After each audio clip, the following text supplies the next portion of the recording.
Whoa, whoa, yo, hi, whoa, whoa, yo, hi, whoa, whoa, yo, hi, whoa,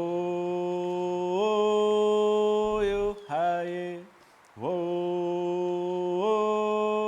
yo, hi, hey, ho. Gordon Dick is an artist from the Alberni Valley with a compelling story. While his art is rooted in traditional influences and teachings, his vision and foresight have carried him well beyond the geographical boundaries of the community and informed his art in ways that he has been able to share with the larger world. He works primarily but not exclusively in his gallery, located just west of Port Alberni, and every piece Gordon works on tells a story. Gordon's current work, Spirit of the Wind, is being carved for clients who reside just outside of New York City. They had visited his gallery several years ago and stayed in touch, and while building their new home, they realized it could accommodate a large, important work, and 1 year ago commissioned Gordon to create the 4 component pieces that tell this story.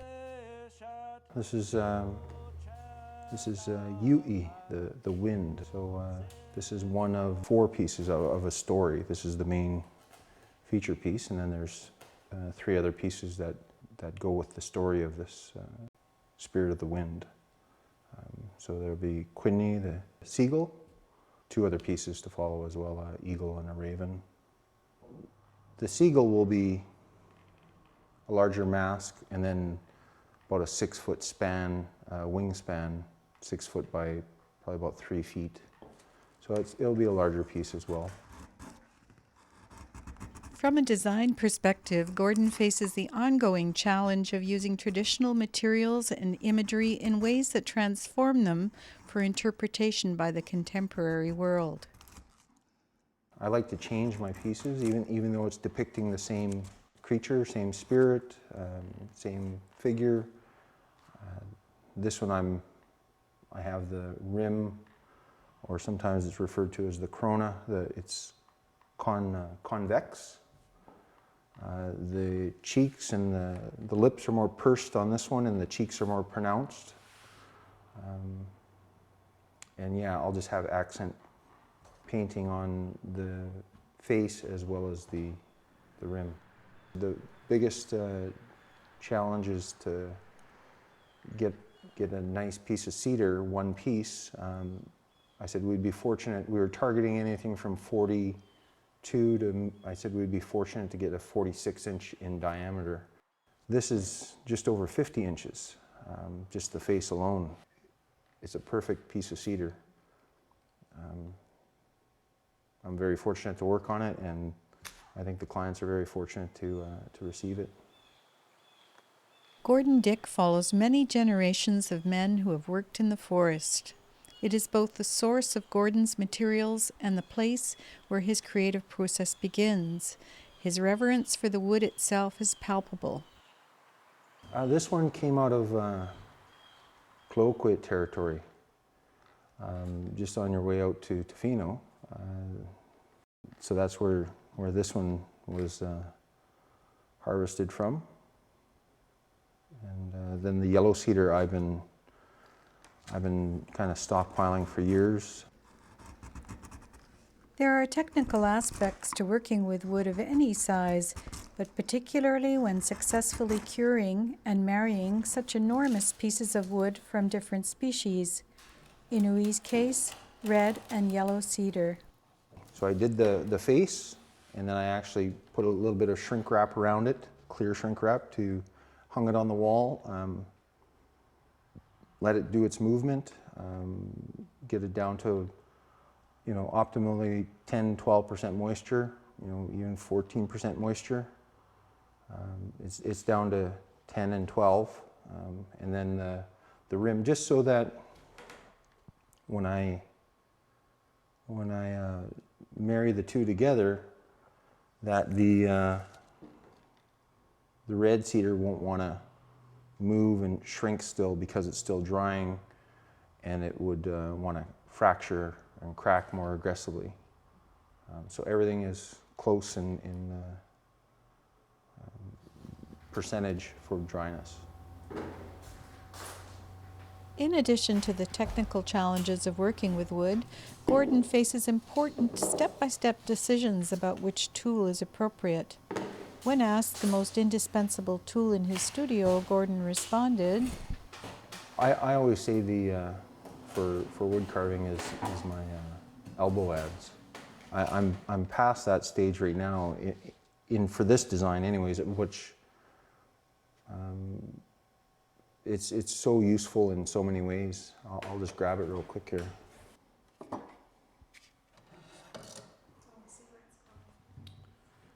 I have a few that are lip adze.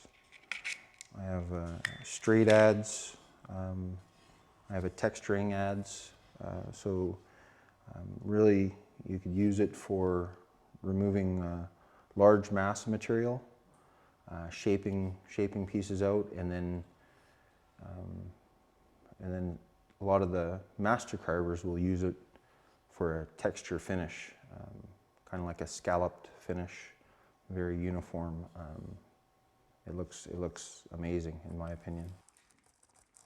Gordon's great-grandfather was a woodworker, and he would have used an adze, a traditional tool thousands of years old. As a young boy, Gordon enjoyed drawing and watched his grandfather as he carved.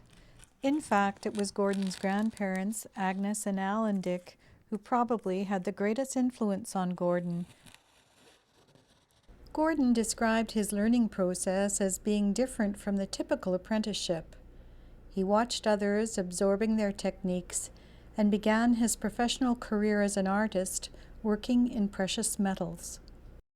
I was more known as someone, be referred to as, oh, you're the jewelry artist. And I would just kind of shrug my shoulders and say, well, I'm an artist, but yeah, I'm working in jewelry right now. And in part too, I like to kind of have goals, and I was stockpiling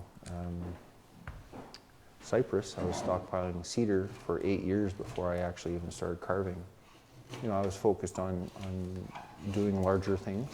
I enjoyed doing working in precious metals.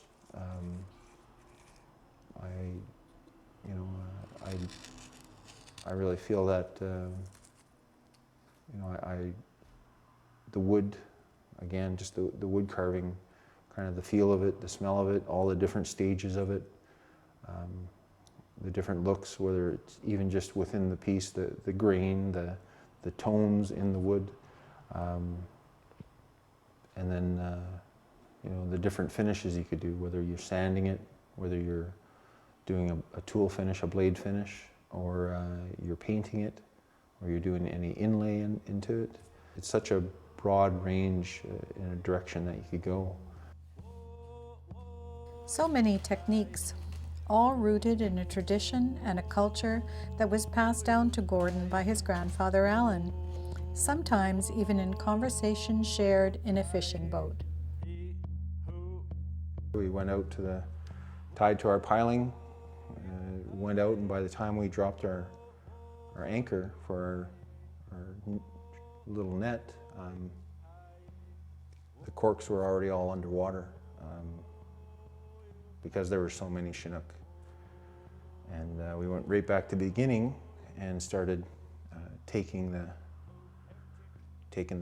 spring salmon out, and just in a real short distance there'd be 8 or 10 spring salmon thrashing about, and he's taking them out and untangling them, and I'm helping him, and then he starts to throw the webbing and the lead line over the cork line and takes his twine and lashes it.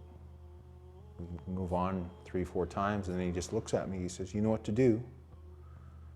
So I said, "Okay," and he moved to the bow of the boat, and I went to the back, and I'm trying to mimic what he was doing, what I watched him do, and it just kind of, I kind of looked at him. I said, "Why are we doing this?" And he just kind of gestured, everything that was already in the boat plus what was still in the net. He says, "We're going to have more than enough for our family, our extended family, and we'll be giving some away to friends." And he gestures up the river. He says, rest is for the lake. And then he smirks at me. He says, for your grandchildren. That day on the river, Gordon and his grandfather had no way of knowing there would indeed be more for the grandchildren. There was going to be Gordon's art, which would capture and communicate Alan's story to generations yet to come.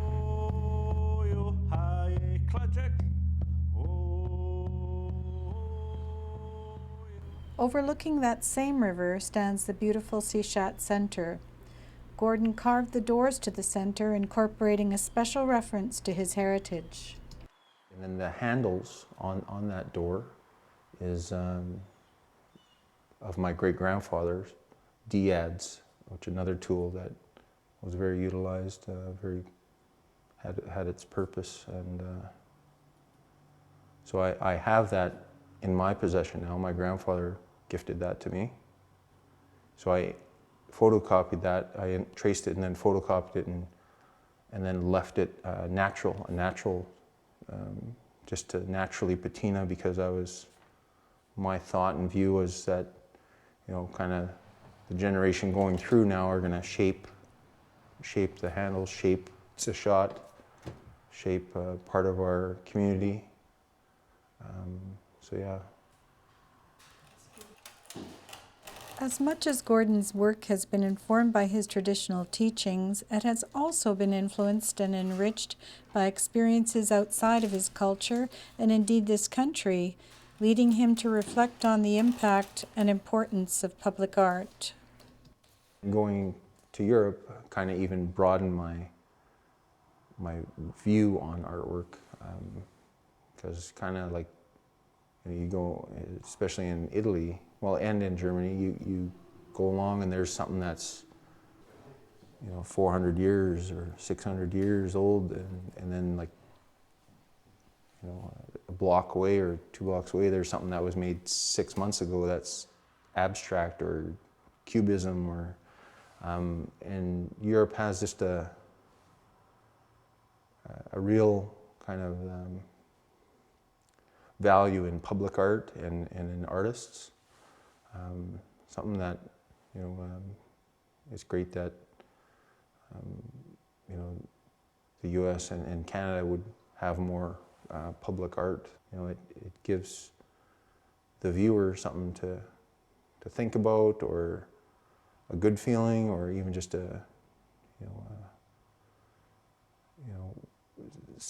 or even just their own view of what they're looking at, how they may interpret it.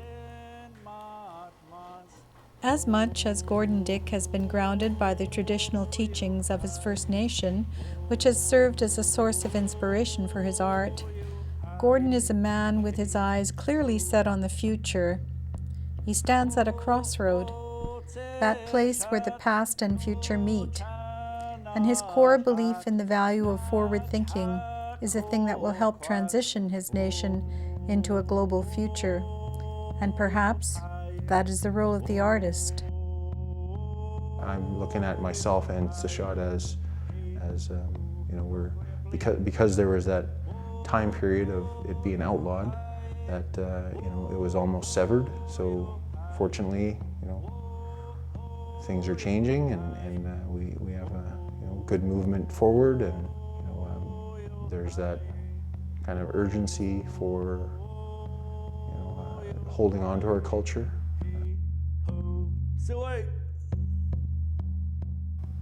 I consider myself even a little bit spoilt, in a sense that I get to do this every day. I'm wanting to keep growing as an artist and keep getting better.